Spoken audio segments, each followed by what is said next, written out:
More than 100 million people across the United States were living under some form of heat alert as this week began, and forecasters are already saying the punishing weather pattern behind it is not finished. That number alone tells you something about the summer of 2026. This is not a single afternoon of discomfort or one uncomfortable commute home. This is a third major heat dome settling over the middle of the country in a matter of weeks, and even as one wave eases in one region, forecasters are watching the same dome regroup, drift, and prepare to slam back down somewhere else. Roughly 80 million people were placed under heat advisories as that third dome locked in over the central states, stretching from Texas up through the Dakotas, with almost no relief overnight. And now, meteorologists are pointing to the exact same mechanism doing something it has done twice already this year, weakening just enough to make people think the worst has passed, then rebuilding and pushing back west toward the desert, southwest in time for the first weekend of August. If that pattern sounds familiar, it should.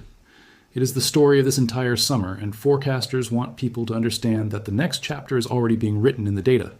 To understand why this keeps happening, it helps to understand what a heat dome actually is, because the term gets used loosely, but it describes something very specific and very stubborn.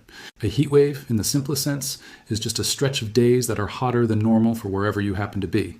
A heat dome is the machine that produces that heat wave and then refuses to let it go. It forms when a large area of high pressure builds up in the atmosphere and essentially parks itself over a region, sometimes for days, sometimes for weeks. Meteorologists this summer have specifically been describing an omega block, named because the shape the jet stream traces around the high pressure system resembles the Greek letter omega. That ridge acts like a lid. It suppresses the formation of clouds, it prevents thunderstorms from breaking up the heat, and it forces air to sink and compress underneath it. When air compresses, it warms, through a basic physical process called adiabatic warming. So the ridge is not just blocking cooler air from moving in, it is actively manufacturing extra heat from within, cooking the atmosphere it sits above from the inside out. That is a very different animal from the kind of heat wave that used to be more typical, the kind driven by a passing front that pushes hot air through for a day or two and then moves on. A heat dome does not move on quickly, it settles. And the danger compounds with every day it stays in place, because the real threat is not any single high temperature reading. The real threat is what happens overnight, when the human body is supposed to get a chance to recover. Under a heat dome, overnight lows barely drop. People go to bed hot, their homes barely cool, and their bodies never get the recovery window they need before the next scorching day begins. Forecasters have been blunt about this all summer. Temperatures running 15 to 25 degrees Fahrenheit warmer than normal in many areas, day and night alike. And that nighttime warmth is specifically called out as especially dangerous for people's health, because the body simply does not get the break it depends on. This summer has already produced a string of numbers that read like a highlight reel of extremes, except there is nothing to celebrate in any of them. In mid-July, cities across the West set records that had stood for decades. Salt Lake City hit a preliminary high of 109 degrees, breaking a previous all-time record of 107 that had been tied or matched across several different years going back to 1960, with temperature records for that city stretching back to 1874. Billings, Montana reached a preliminary high of 111 degrees, shattering a previous all-time record of 108 that had stood since 2002. Not far away, Miles City, Montana climbed to a preliminary 115 degrees, also breaking its own previous all-time high. Around the same period, Phoenix tentatively tied its all-time record for the warmest overnight low ever recorded at 97 degrees, meaning the temperature never meaningfully dropped even in the dead of night. These are not small technical record breaks. These are the kinds of numbers that used to be considered once in a generation, and this year they have shown up inside a single month. By late July, the pattern shifted again, as heat domes tend to do, sliding east and then rebuilding over the central states. Nearly 100 million Americans found themselves under some kind of heat alert as the dome centered itself over the middle of the country, with forecasters describing it at the time as the single strongest heat dome anywhere on the planet. Triple-digit heat spread across more than 10 states, stretching from Texas up into Montana. And in the desert Southwest, actual air temperatures were forecast to reach as high as 120 degrees. Humidity made things even worse in places where you might not expect it. Dew points climbing well into the 70s meant the air itself was so saturated with moisture that sweat could barely evaporate off the skin, which is the body's primary cooling mechanism. When that system fails, heat indices, the number that reflects what the air actually feels like to a human body, climbed past 105 degrees in a broad swath of the country and touched 125 degrees in the hardest hit pockets. Meteorologists were explicit that this was not just uncomfortable weather. It was described as life-threatening, and hazardous conditions were expected to persist for days at a stretch, rather than breaking after a single afternoon. What makes this summer different from a typical bad heat year is not just the individual numbers, striking as they are. It is the repetition. This is being described by meteorologists not as an isolated event, but as a pattern. The third heat dome of the season, following one that built over the eastern half of the country around the 4th of July holiday, and another that shifted into the west shortly after. Each of these domes has had its own signature. The early July dome pushed temperatures 15 to 25 degrees above normal across roughly 2/3 of the continental United States, right as huge numbers of people were outdoors for Independence Day celebrations, including large public gatherings tied to America's 250th anniversary. In cities like New York and Washington, forecasters said temperatures in some spots could be the hottest seen in over a decade. By the time that first wave had run its course, it had already been linked to more than 40 confirmed deaths, according to tracking done as the event unfolded in early July, a grim tally that reflects only the early phase of a summer that had many more scorching weeks still ahead of it. The second dome shifted the bullseye west, building over the Pacific Northwest, the Great Basin, and the northern Rockies, driven in part by long-term drought conditions that had already left much of the western United States parched, combined with an emerging El Niño pattern bringing persistent high pressure to that same region. That drought connection matters, because dry ground heats up faster and holds less moisture to cool the air through evaporation, which means drought and heat feed each other in a loop that gets harder to break the longer it continues. As that western heat built, it also intersected with an active wildfire season. In Colorado, a fire that came to be known as the Aspen Acres fire grew past 100,000 acres burned, with containment efforts complicated by the same hot, dry conditions the heat dome was reinforcing. And smoke from that fire and others began degrading air quality even in areas that were not directly burning, adding a respiratory hazard on top of the thermal one. Underlying all three of these domes is a broader climate signal that forecasters have been tracking since early summer. In mid-June, the National Weather Service confirmed that El Niño conditions were present, with meteorologists watching closely for the possibility that it could strengthen into what some have described as a super El Niño as the year progresses. El Niño refers to a periodic warming of surface waters in the central and eastern Pacific Ocean, and it tends to reshape weather patterns across much of the globe, including increasing the odds of higher temperatures and more frequent, more intense heat waves in parts of North America. Climate scientists have also been clear that El Niño is not acting alone. It is layering on top of a long-term warming trend driven by human-caused climate change. And the combination of the two is what meteorologists point to when they explain why this particular summer has produced not just one severe heat event, but a rolling series of them, each one arriving before the consequences of the last one have fully faded. That brings us to right now, and to the specific warning meteorologists are issuing about what comes next.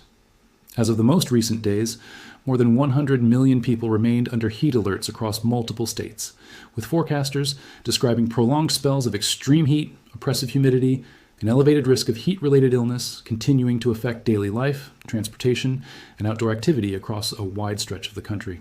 The dome that has been sitting over the central United States has begun to show signs of easing slightly, which might sound like good news on the surface, but long-range forecasters have been consistent in their message. This is not the end of the heat, it is a pause before the next surge. Models are showing that the same ridge of high pressure is expected to strengthen again and shift back toward the desert southwest, heading into the first weekend of August, setting up another round of extreme, potentially record-challenging temperatures in places like Phoenix, Las Vegas, and the broader interior Southwest, a region that was already dealing with dangerously high readings earlier this summer. The National Weather Service's Climate Prediction Center, the government's primary long-range forecasting arm for exactly this kind of hazard, has been issuing hazard outlooks that extend the warning window well beyond the immediate forecast. Outlooks covering the period from the 2nd through the 9th of August and updated again for the 3rd through the 9th continue to flag elevated heat risk across broad portions of the country, reinforcing what regional meteorologists have already been saying. This is not a one-off spike. It is a continuation of the same underlying pattern that has defined the entire season. When a national forecasting agency is willing to flag heat risk more than a week out, with specific date ranges attached, that reflects a level of confidence in the pattern that does not happen with ordinary short-term weather. It reflects a season that has settled into a rhythm, one where the ridge builds, moves, and rebuilds, and where different parts of the country take turns absorbing the worst of it. For people trying to understand what this means for where they live, it is worth walking through how these domes have moved and who has been affected, because the pattern has not stayed still. Early in the summer, the eastern half of the country bore the brunt, with the mid-Atlantic and Northeast seeing the kind of extended humid heat that turned outdoor holiday plans into genuine health hazards. Then the center of gravity shifted west, hammering the interior West and the northern Rockies with all-time record temperatures in cities that rarely see numbers like that. From there, it slid back toward the nation's midsection, putting the plains, the Mississippi Valley, and parts of the Midwest under sustained triple-digit heat, with cities like St. Louis and Memphis experiencing what forecasters called the hottest stretch of the season so far. And now the forecast points toward the desert Southwest again, a region that essentially never gets a real break from extreme heat in the summer months, but which is now being told to brace for conditions that could rival or exceed what it already endured a month ago. Taken together, this means that across the whole of the season, there has been almost no region of the continental United States that has been spared a turn under one of these domes. If you live in the Northeast, the Midwest, the Plains, the Rockies, or the Southwest, you have already had, or are about to have, direct exposure to this pattern. It is worth pausing on why forecasters keep stressing the words dangerous and life-threatening rather than simply describing this as hot weather, because the distinction matters for how people should respond. Extreme heat is consistently one of the leading causes of weather-related deaths in the United States, historically killing several hundred people a year, a toll that in many years exceeds the combined death count from other weather disasters, aside from hurricanes. Unlike a tornado or a flood, heat rarely makes for dramatic footage of destroyed property, which is part of why it has sometimes been called a silent killer. It does its damage quietly, inside homes without adequate cooling, inside cars, on job sites, and among people who may not even realize how much danger they are in until symptoms are already severe. The medical warning signs meteorologists and health officials have been repeating all summer include muscle cramping, dizziness, unusually heavy sweating, shortness of breath, headaches, general weakness, and nausea, and the guidance has been consistent. These symptoms are a signal to stop, cool down, and seek help, not something to push through. Health officials have also worked to draw a clearer line between heat exhaustion and heat stroke, since confusing the two can waste precious time in an emergency. Heat exhaustion typically involves heavy sweating, a rapid but weak pulse, cool and clammy skin, and a feeling of faintness, and it generally responds well to moving into a cooler space, loosening clothing, sipping water, and applying cool, wet cloths to the body. Heat stroke is far more dangerous and represents a genuine medical emergency. It can involve a body temperature above 103 degrees, hot and dry, or unusually flushed skin, a rapid and strong pulse, confusion, slurred speech, or loss of consciousness. And in that scenario, officials are clear that the correct response is to call emergency services immediately while attempting to cool the person down with whatever is available, rather than waiting to see if symptoms improve on their own. Because heat stroke can cause permanent organ damage or death within a short window if left untreated, and because confusion is itself one of its symptoms, people experiencing it often cannot recognize or communicate that something is seriously wrong, which is exactly why checking on others during a stretch like this one matters as much as watching your own condition. Certain groups face outsized risk during stretches like this. Older adults, especially those with chronic health conditions, are more vulnerable because the body's ability to regulate its own temperature and to sense thirst tends to decline with age. Infants and young children overheat faster than adults because their bodies have a harder time regulating temperature and they are more prone to dehydration. People without reliable access to air conditioning, whether because of cost, housing conditions, or power outages, are at heightened risk regardless of age, which is why officials have repeatedly urged people to use air conditioning during dangerous heat, even when it is expensive, because the alternative carries a much higher cost. Outdoor workers, from construction crews to agricultural laborers to delivery drivers, face direct and repeated exposure during the hottest parts of the day, often with limited flexibility to simply stop working when conditions turn dangerous. And people experiencing homelessness face some of the most acute risk of all, with limited access to shade, hydration, or any form of climate-controlled shelter. Given all of that, the practical guidance from forecasters and health officials has stayed fairly consistent throughout the summer, and it is worth repeating clearly, because the advice tends to get tuned out after the 10th heat wave story of the season, even though the risk does not diminish with repetition. Stay hydrated before you feel thirsty, not after, since thirst is already a sign that the body is behind on fluids. Identify cool spaces in advance, whether that is an air-conditioned home, a public cooling center, a library, or a shopping mall, rather than waiting until conditions are already dangerous to figure out where to go. Limit strenuous outdoor activity to the coolest parts of the day, typically early morning, and avoid it entirely during peak afternoon heat when possible. Never leave children or pets in a parked car, even for a few minutes, since vehicle interiors can reach lethal temperatures astonishingly fast, even with windows cracked. Check on older relatives, neighbors, and anyone who lives alone, particularly those without air conditioning, since these are often the people least likely to seek help on their own, even when they need it. And take the overnight hours seriously, not just the daytime highs, because as this summer has demonstrated repeatedly, it is the lack of overnight relief that turns an uncomfortable few days into a genuinely dangerous stretch. Beyond the direct human toll, this kind of sustained, repeating heat has ripple effects across infrastructure and daily life that do not always make the front page, but that add up over the course of a summer like this one. Power grids across the country have been under sustained strain as air conditioning demand spikes for days on end rather than for a single afternoon.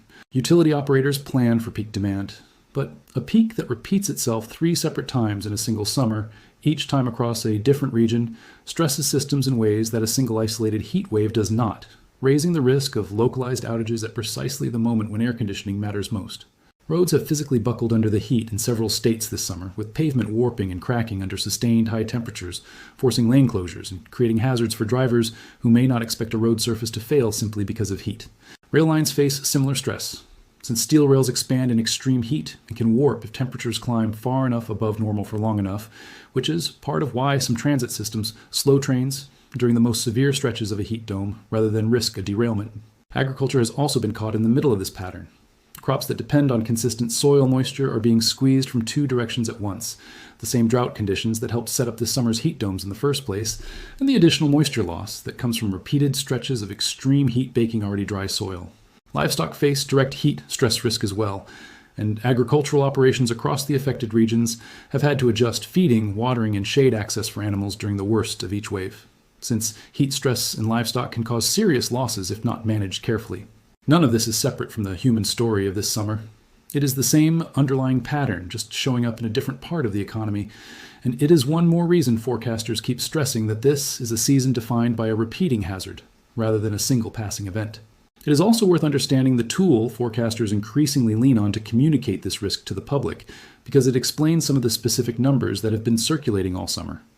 The National Weather Service uses an experimental heat risk index that assigns a color-coded numeric level to the forecasted health impact of heat over a rolling 24-hour period, rather than relying solely on a raw temperature or even a heat index number. That system accounts for how unusual the heat is for a given time of year and location, how long it is expected to persist, and whether overnight temperatures are expected to provide any meaningful relief, which is exactly the combination of factors that has made this summer's domes so dangerous. A reading in the most severe categories on that scale signals a heightened risk of heat-related illness and death across the entire population, not just among people who are already considered vulnerable. And it is that kind of reading that has been showing up repeatedly across large swaths of the country as each of this summer's 3 heat domes has taken hold. Comparing this summer to recent history helps put the current numbers in perspective. Extreme heat events tied to blocking ridges and heat domes have become a recurring summer feature over the past several years, with major, headline-grabbing heat waves showing up in the western and central United States in multiple recent Julys, each one bringing its own set of broken records and its own warnings about drought and wildfire risk. What sets this particular summer apart is not that heat domes are happening at all, since they are now a familiar part of the seasonal pattern, but the sheer frequency with which they have stacked up in a single stretch of weeks, combined with the specific presence of an El Niño pattern that forecasters expect to keep strengthening through the rest of the year. Longtime meteorologists tracking this pattern have described the current stretch as potentially historic for some of the regions involved, language that is not used lightly by professionals who have been through plenty of hot summers before and who understand exactly how high that bar is. Communities have been responding to this repeating threat in ways that go beyond individual precautions, and it is worth naming that response, because it shows how seriously local officials are treating a pattern that keeps returning rather than fading. Cities across the affected regions have opened extended hours at public cooling centers, keeping libraries, community centers, and senior centers open later or turning them into dedicated refugee spaces during the worst stretches of each dome. Some municipalities have suspended utility shutoffs for non-payment during active heat emergencies, recognizing that cutting power to a household during a dangerous heat stretch can turn a financial dispute into a life-threatening situation. Public health departments have pushed out repeated reminders through text alert systems and social media, not because the message changes much from one wave to the next, but because officials understand that repetition is part of what keeps a familiar warning from being ignored entirely. School districts holding summer programs have adjusted outdoor activity schedules, moving recess and athletics to the earliest part of the morning, or canceling them outright on the most severe days, a small but telling sign of how normalized these precautions have become in a summer that has offered so little sustained relief. Pets and animals deserve a specific mention in any discussion of this kind of heat, because they face many of the same risks people do, but with far less ability to communicate distress or remove themselves from danger. Dogs and cats can suffer heat stroke on hot pavement or in poorly ventilated spaces just as quickly as a person can. And asphalt in direct sun can reach temperatures far hotter than the surrounding air, hot enough to injure paw pads within seconds of contact. Veterinarians have echoed the same core guidance that applies to people. Provide constant access to fresh water. Avoid walks during the hottest parts of the day. Never leave an animal in a parked vehicle even briefly. And watch for signs of distress like excessive panting, drooling, weakness, or collapse. Farm animals and working animals face additional strain since they often cannot be brought indoors at all, which is part of why agricultural operations have had to actively manage shade structures, misting systems, and adjusted work schedules for animals during the worst of each heat dome this summer. There's also a broader question worth sitting with as this pattern continues to repeat itself. Whether what is happening this summer represents an unusual year or a preview of what more summers will look like going forward. Climate scientists have been direct that heat waves, both in frequency and in intensity, have been trending upward for years, and that this trend is consistent with what would be expected as the planet's average temperature continues to rise. Over the past decade, daily record high temperatures across the continental United States have been occurring roughly twice as often as daily record lows, a ratio that would be roughly even in a climate that was not warming, and one that becomes increasingly lopsided as warming continues. Add an El Niño pattern on top of that long-term trend, and you get exactly the kind of summer that 2026 has produced. Not a single freak event, but a sustained, repeating cycle of extreme heat domes, each one building on conditions left behind by the one before it, whether that is depleted soil moisture, drought-stressed vegetation more prone to burning, or simply a public that is growing fatigued by warning after warning. That fatigue is itself a risk worth naming directly, because it is one of the more dangerous byproducts of a summer like this one. When the fourth or fifth major heat advisory of the season goes out, there is a natural human tendency to tune it out, to assume it is more of the same, and to adjust behavior less than the situation actually calls for. Forecasters have tried to counter that by being specific and concrete rather than vague, attaching real numbers to their warnings. 80 million people under advisories, 100 million under alerts, temperatures 15 to 25 degrees above normal, heat indices exceeding 120 degrees in the hardest hit areas.